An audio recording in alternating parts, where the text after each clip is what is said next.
Welcome to The Explainer. Today, we're diving into the core ideas from a really important book, Teaching for Deeper Learning by McTighe and Harvey Silver. We're going to talk about what makes learning actually stick. So let's get right into it. So let's kick things off with a feeling that I'm pretty sure we've all had. You cram for a big test, you walk in, you pass it, and then, like a week later, poof, it's all gone. Like you never even learned it in the first place. Well, that whole experience, it's not just super frustrating, it's actually a massive problem in education. And it's the exact problem that this book really tackles head-on. There's actually a term for this. Cognitive psychologists call it inert knowledge. It's a great phrase, right? It means learning that you only picked up superficially. You never really got it, so it just kind of sits there in your brain, totally useless, until it eventually disappears. And here's the thing, the authors argue that this kind of surface-level knowledge, it just doesn't cut it. It doesn't prepare students for the real world, not for college, not for their careers. So what's the solution then? How do we fix this? Well, the solution they propose is a pretty big one.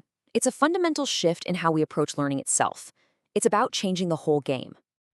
Okay, so think of it this way. We need to move away from a knowledge consumption model. That's where students are basically just empty buckets waiting to be filled with information. Instead, we need to move to an active meaning-making model. That's where students become the ones who are actually building their own understanding. They're not consumers, they're creators. And of course, this completely changes the role of the teacher, too.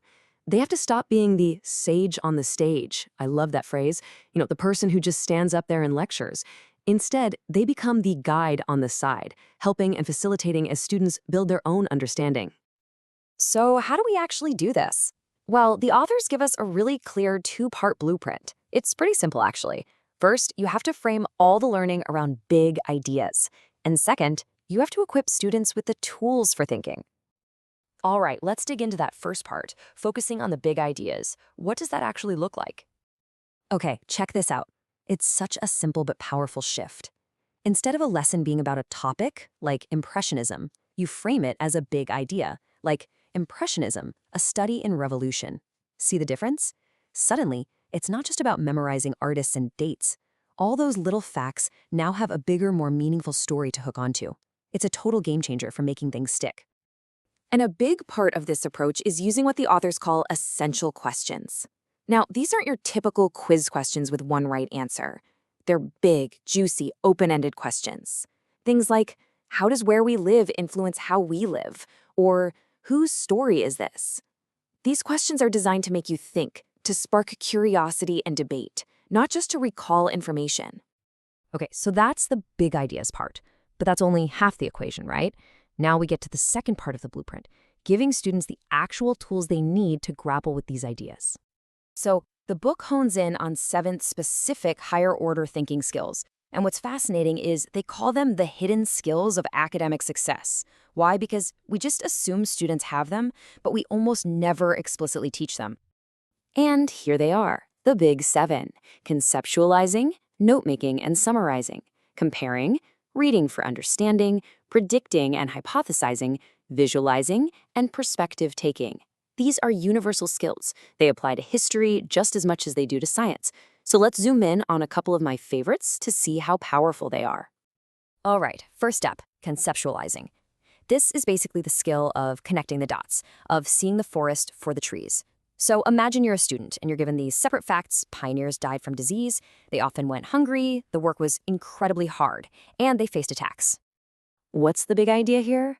Well, instead of just being told the conclusion, the student can put the pieces together themselves and realize, wow, the pioneers faced a ton of hardships. That understanding is earned. It wasn't just handed over, and because they built it themselves, it's gonna stick.